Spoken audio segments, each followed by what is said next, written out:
Volvimos. Después de 4 años. Hola, Sergio. Co-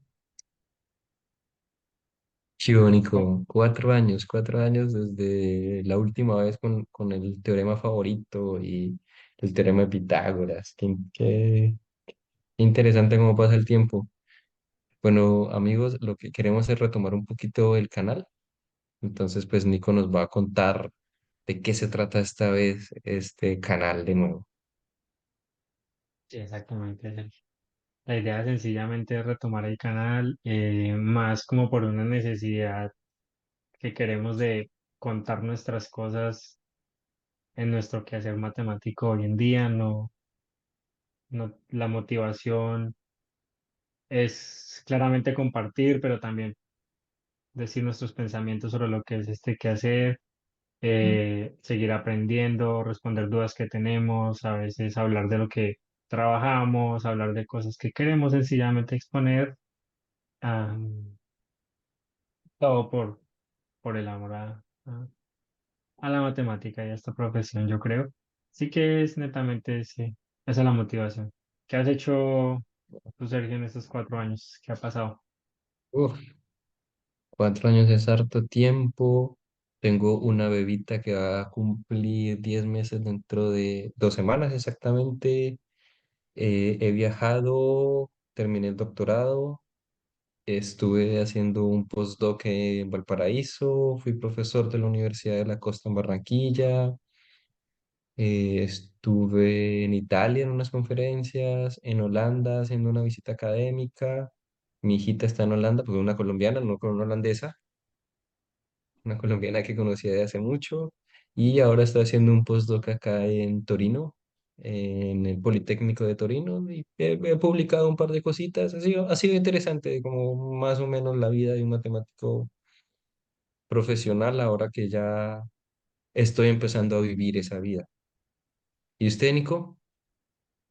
Ya, no, buenísimo. Yo, cuando hicimos el primer video, estaba comenzando el doctorado, esperando, muy entusiasmado para ver qué era todo lo que se venía. Ya ahorita lo estoy terminando el doctorado. Ahora estoy en la parte final, escribiendo la tesis, ando, ando haciendo una pasantía que exige el programa del doctorado, al menos en la Universidad Católica donde estoy, en Chile. Ando en Italia por unos cuantos meses, en el ICTP, que yendo a eventos, investigando, conociendo. Entonces son cosas de las cuales no esperaba tanto de este camino y estoy altamente agradecido. Y entonces, ya conociendo un poco más lo que hemos hecho durante estos 4 años, ¿qué nos atañe? ¿Cuál es lo que vamos a hacer hoy en particular? ¿Qué le queremos contar a nuestro público? Bueno, hoy la idea era comenzar suave, queremos ver cómo funciona este posible formato. Les dijimos que queríamos realmente era hablar de cosas que tengan que ver con la matemática o con ser matemático. Teníamos dos preguntas, tal vez tres, sencillas para responder, para comenzar con esto, para ver cómo comenzó todo y vamos a ver qué tanto nos demoramos. Puede ser poco, puede ser mucho. Y la primera pregunta que te tenía, Sergio, es, ¿cómo se enteró usted que existía la carrera de matemáticas? ¿Cómo llegó ahí? Uf. Yo no quería ser matemático porque yo creo que uno es difícil el niño que usted le pregunte a los 10 8 12 hasta 15 años y le pregunte, ¿usted qué quiere ser? Y que el niño le diga, no, yo quiero ser matemático. Y yo creo que la gran idea de por qué eso no sucede es simplemente porque es que uno no sabe qué es un matemático. Y las películas venden a los matemáticos como esas personas retraídas, súper geniales, que rayan un tablero y se colocan así y ven numeritos y salen corriendo. No sé, hay muchas películas que tienen como ese preconcepto, entonces es muy raro y eso a mí me marcó mucho. Yo no quería ser matemático, yo quería ser actor de teatro. Estuve en intercolegiados de teatro, eh, anduve haciendo como obras y me gustaba mucho ese mundo artístico, poético. Quizás por eso estuve en Valparaíso, que es tan bohemio, tan poético, pero resulta ser que, y aquí tengo que hablar de la Universidad del Valle, yo soy caleño, yo nací en Cali y me hice en la Universidad del Valle y resulta ser que por esa época el profesor Recalde y la profesora Doris Inestrosa, en paz descanse, ellos iniciaron un proyecto que me parece que es genial. Lo que pasa es que hoy en día ha crecido y no solamente de matemáticas. Cuando el proyecto inició, el proyecto se llamaba Semilleros de Matemáticas. Hoy en día semilleros y hay de física, de química, de biología, de muchas cosas, pero al inicio era de matemáticas. Y yo siempre fui muy curioso con la matemática. Yo no sabía qué era hacer matemáticas, yo no sabía qué era eso, pero el profesor como que enseñaba una fórmula, la típica fórmula de a más b al cuadrado es a cuadrado más 2ab más b cuadrado. Y yo no quería que él me dijera como, no, coja la algebrita y hágala, o esta es la fórmula y apréndasela, sino por qué, o el a menos b por a más b es a cuadrado menos b cuadrado. Yo siempre quería como entender un poquito más, porque en el colegio uno le llenan de un montón de fórmulas y ya. Y resulta que esa curiosidad le hizo como mella a un profesor que le llegaron unas becas de, del semillero de matemáticas. Él se la dio a una amiga por sugerencia un poco de él y un poco de ella, me las dio a mí. Llegué yo a la Universidad del Valle y me enfrenté a un curso de geometría euclidiana. Yo hoy en día me dedico a la geometría algebraica y quizás todo inició desde ahí. Mi curiosidad por esas pequeñas cosas algebraicas que no me rayaban la cabeza de por qué funcionaban. Y que el primer curso de matemáticas que yo tomé, 15 años quizás, ya hace 18 años, fue sobre geometría euclidiana. Entonces uno se enfrenta a algo muy diferente porque a uno le dice, no, es que vamos a demostrar. Y uno dice, quieto, ¿acaso las fórmulas no están ahí? No, no, es que las fórmulas hay que obtenerlas uno, demostrarlas, decirle por qué está funcionando esto, y se basa en una axiomática, y se basa... Entonces yo entré como con esa curiosidad y yo decía, bueno, me gusta, porque mi colegio era un colegio industrial, la Maricé Sinisterra, y yo dije, bueno, ¿será que vamos a hacer algo de ingeniería electrónica? El teatro ya se había descartado por otras razones. Yo no soy la persona más agraciada del mundo como para vivir del arte. Entonces estaba con Gracias. matemáticas y esto, presenté el IFEX, entré a matemáticas y al principio eso es muy parecido a ingeniería. Al principio como que quizás no es tan motivacional porque sigue siendo como cosas de escuela mezclado con un poco, con algo de cálculo, pero luego me encuentro con la teoría de conjuntos y me hablan de un infinito más grande que otro. Me hablan de filtros, me hablan de espacios que se pueden ordenar, me hablan del axioma de elección, me hablan de todas estas cosas. Y ahí hice clic. O sea, me demoré año y medio después de estar en la universidad y haber tomado previamente unos cursos para hacer clic. Entonces, yo creo que es un poco de paciencia y cómo llegó a mí la matemática, que fue la pregunta inicial, y cuando me di cuenta que existía esta profesión de ser matemático, fue a mis 15 años por el programa de semilleros de matemáticas. Y yo creo que si no hubiese sido por el programa de semilleros de matemáticas, si no hubiese sido como porque alguien me llevó a la universidad y me mostró que había una cosa donde uno se podía dedicar a hacer pruebas, a utilizar el computador no solo como una máquina que calcula, sino como una máquina que le ayuda a inferir cosas y que la matemática no es calcular, sino la matemática es el arte de inferir a través de axiomas.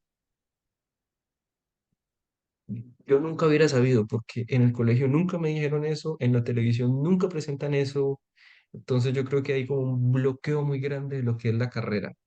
Hablé mucho, hablé mucho. Yo sé que la pregunta quizás era una cosa más puntual. Llegó Semilleros Eso. a mi vida y ya. Pero entonces yo se la devuelvo, Nico. Usted cuando Ya, dijo, quiero estudiar matemáticas.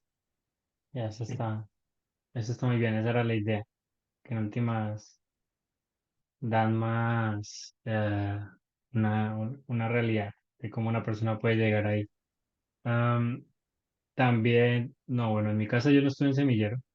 eh, yo no sabía que era ser un matemático, inclusive faltando 2 meses para entrar a la universidad. am, pero siempre fui bueno para la física y matemáticas, todo lo que tuviera que ver con eh, este tipo de áreas. Y quería estudiar ingeniería y por cosas de la vida. Bueno, yo estudié en la Escuela Colombiana de Ingeniería en Bogotá y había una opción de beca en matemáticas. Yo, ok, digamos que en mi mente si me decían ser matemático, yo decía, bueno, será para ser profe de colegio. Esa era mi idea, ¿no? Como que era una pedagogía. No, no tenía como en mi mente algo que haría en matemáticas. Pero la opción de beca me permitía hacer doble para avanzar en una carrera que fuera más costosa, como lo sería ingeniería. Yo no tenía fondos para pagar ingeniería, entonces dije, bueno, me voy por la beca, me mando por ingeniería. Ellos ofrecían esa opción. Bueno, había que ganarse la beca, claro. Me gané un porcentaje y entré a matemática. Y me pasó algo más o menos parecido. La sensación es, listo, los primeros semestres son todos iguales como ingeniería, sin embargo, los cursos de matemáticas para matemáticos, futuros matemáticos, es diferente. Son cursos aparte y son más profundos. Y lo mismo, geometría euclidiana fue el primer golpe que uno recibe apenas dentro de la universidad, porque todo es más abstracto y todo tiene que ser más argumentado de por qué es cierto, arrancando de ciertos axiomas. Entonces uno se demora en entender eso. Ah, claro, y enterarme Yo, qué hace yo, después un matemático, lo decían los profesores, como que para hacerte una idea de lo que hacían los matemáticos que hacían cosas aplicadas, era un poquito lo que más se vendía, claramente. Colombia no, digamos que era más fácil llamar la atención para ciertas personas cuando se vendía una idea de que era hacer matemáticas aplicadas tal vez, y poco a poco iba evolucionando la idea de lo que era ser un matemático que se dedica netamente a la teoría y a la enseñanza. Me demoré unos semestres, pero me fui dando cuenta en el camino y me fui ya enamorando más de la profesión hasta que decidí, ya, nada de ingeniería, me voy por matemáticas. Más o menos fue eso. ya que hablabas de ese golpe que uno se lleva con la geometría euclidiana, yo creo que la geometría euclidiana es muy sencilla y a la vez es muy difícil porque decía el profesor Olmedo Moreno que la geometría euclidiana es el arte de dibujar mal y argumentar bien. Y aquí hay una cosa que uno sabe hacer muy bien y es dibujar mal. Normalmente Sí. uno coge a alguien y la gente dibuja mal. Usted le dibuja un triángulo y lo dibuja torcido, como sea. Pero argumentar es muy difícil. De hecho, uno se mete a las redes sociales y ve cómo la gente argumenta y entiende como matemático por qué la gente no hace matemáticas. La gente no hace matemáticas no porque no sea capaz de calcular cosas muy grandes. Hay gente que es muy brillante para calcular cosas, pero es malísima para argumentar. Ahí ya se falta un poco de esa lógica de que uno se va dando cuenta porque lo abstrae todo sencillamente, pero pues no es culpa de nadie, hay que aprenderlo en última. O sea, ahí es donde la gente se aprovecha de eso para engañar o distraer, ilusionar con argumentos.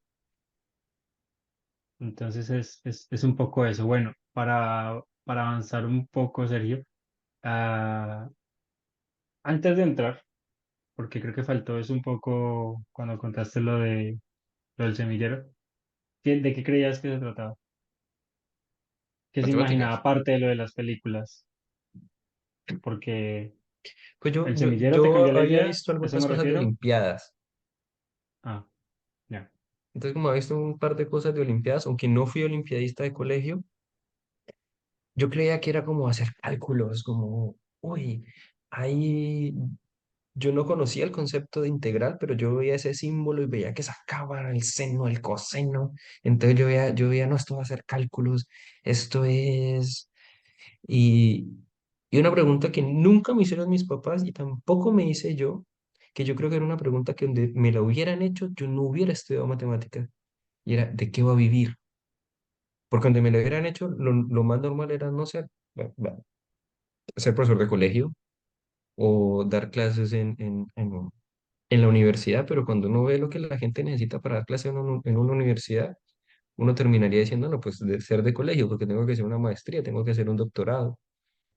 Pero en mi cabeza era eso. Es una persona que hace una cantidad absurda de cálculos, además porque, digamos, en Colombia hay un señor que hace muchísimos cálculos en la cabeza y para mucha gente él es el matemático colombiano. Y no sé, es la profesora Tatiana Toro y poca gente habla de él. Hay gente muy buena en matemáticas, pero no se nombra porque parece que la profesión de ser matemático no se entiende todavía. Sí, estoy ¿Y usted, totalmente de acuerdo. Nico? Eh, no, yo lo que me imaginaba era exactamente lo mismo, era ser profesor de colegio y, y no había más que desentrañar ahí. Digamos que tenía acceso a las redes, pero no eran muchos los videos que habían al respecto y mucho menos en español porque de aquí a ese entonces el inglés más bien poco. Entonces era todo más restringido. Bien, la segunda pregunta y la última, que nos estamos quedando sin tiempo, es ¿qué se puede dedicar a un matemático hoy en día? Digamos una respuesta corta, porque sabemos que esto tiene muchas respuestas, ¿cierto? Pero ¿qué se le viene a la mente ahora? ¿Qué podría dedicarse? Uy, inevitablemente dar clase en una universidad e investigar, pero yo tengo amigos con los que hice la maestría que hoy en día se dedican a la actuaría, trabajan en bancos, trabajan en data science, otros que trabajan como programadores para grandes empresas y algunos hacen investigación como yo, pero sorprendentemente cada vez es menos la gente que yo veo que se dedica a la investigación y más la gente que se dedica a la industria. Incluso doctores en matemática pura, pura, terminan en la industria porque la industria lo está requiriendo. La industria está necesitando gente que entienda cómo funcionan los datos para poder hacer cosas de inteligencia artificial y todo ese boom tan bonito que hay hoy en día y le da dinero a los matemáticos y permite que se pueda vivir más cómodamente de esta carrera, no solo investigando. Claro, claro. Sí, sí, estoy totalmente de acuerdo. Ahorita con el boom de los datos, se hace más famoso, pero la razón creo que detrás de todo eso también está como en el pensamiento analítico y en la habilidad para resolver problemas, porque digamos que en pocas palabras yo entendería más bien que es saber abstraer un problema y tratar de solucionarlo desde lo abstracto, lo cual da Epa, habilidades para le doy resolver una mucho pregunta, tipo de Nico. cosas, ¿sí o no? Sí. Y tocando ese tema, voy a hacer una pregunta. ¿A usted le gusta el fútbol? Yo sé que a usted no le gusta tanto el fútbol, ¿verdad? No, no tal. Pero me Ya. veo los partidos de la Resulta ser que selección. la Champions Resulta ser que la Champions League ahora tiene un formato diferente y se supone que ese formato hace que haya mayor interacción de juego, haya mayor vistosidad en los partidos y sea un poco más regular y que el fútbol que se presente sea un fútbol de mejor calidad en algún sentido. La persona que dijo cuál es el mejor formato para que se juegue hoy en día la Champions no fue un futbolista, no fue un analista de fútbol, fue un matemático. Matemático con formación en estadística, en datos, en estas cosas. Entonces, la industria nos está requiriendo. Lo que pasa es que hay algunos tercos como yo que se dedican a seguir investigando, pero la industria nos necesita. Que se dedican a ser estudiantes para siempre, sí. Somos unos cuantos. Pero sí, se está requiriendo bastante. Mi respuesta es más o menos parecida a la tuya. Muchos de mis compañeros se dedican en su gran mayoría a aplicar matemáticas en actuaría, en ciencia de datos también. Algunos se han hecho doctorados en matemática aplicada, entonces es bastante variado y cada vez se necesitan más, lo cual me parece maravilloso. Pero por lo mismo creo que aguanta, me gustaría como escudriñar más la respuesta, buscar que la gente tenga más acceso a qué es hacer, qué hace un matemático hoy en día, porque es más fácil imaginarse qué hace un ingeniero, qué hace un arquitecto. Supongo que es más visible en la mente, pero eso me gustaría hablar. Sí, Ese es como sí. el objetivo a la final, y hacer esto a través de nuestro quehacer, de cosas que queramos hablar. Es por esa la razón que queríamos volver como canal. Ah, es exactamente eso. No sé si tienes algunos comentarios más. Entonces, yo quisiera hacer dos comentarios y dejar la pregunta abierta, que es la que tú estás diciendo. Y por ejemplo, hoy yo hablaba con una amiga que es matemática pura, trabaja en mi área. Resulta ser que el primer paper de ella es una cosa aplicada en biología y el primer paper mío fue matemática aplicada en datos en economía precisamente. Entonces, yo creo que vos y yo tenemos la misma ánimo de responder a través de estos videos. La pregunta es, ¿y a qué se dedica un matemático? Me parece muy bien. Y podríamos comenzar por nosotros y si es posible traer a uno de esos amigos que nos hable. ¿Qué hace? En palabras cortas. Perfecto. Bueno, Sergio. Ya, a mí me encanta volver y espero que el próximo video no sea en 4 años. Ojalá pronto estemos hablando de algo de matemáticas como tal. Tenemos ganas de hablar de ciertos temas, así que espero que nos veamos pronto. Muchas gracias a todos los que vieron, todos los irracionales, que vieron el video hasta final de a qué se dedica un matemático. Gracias por esa curiosidad. Bueno, chao, irracionales, un placer Chao, volver. cuídense.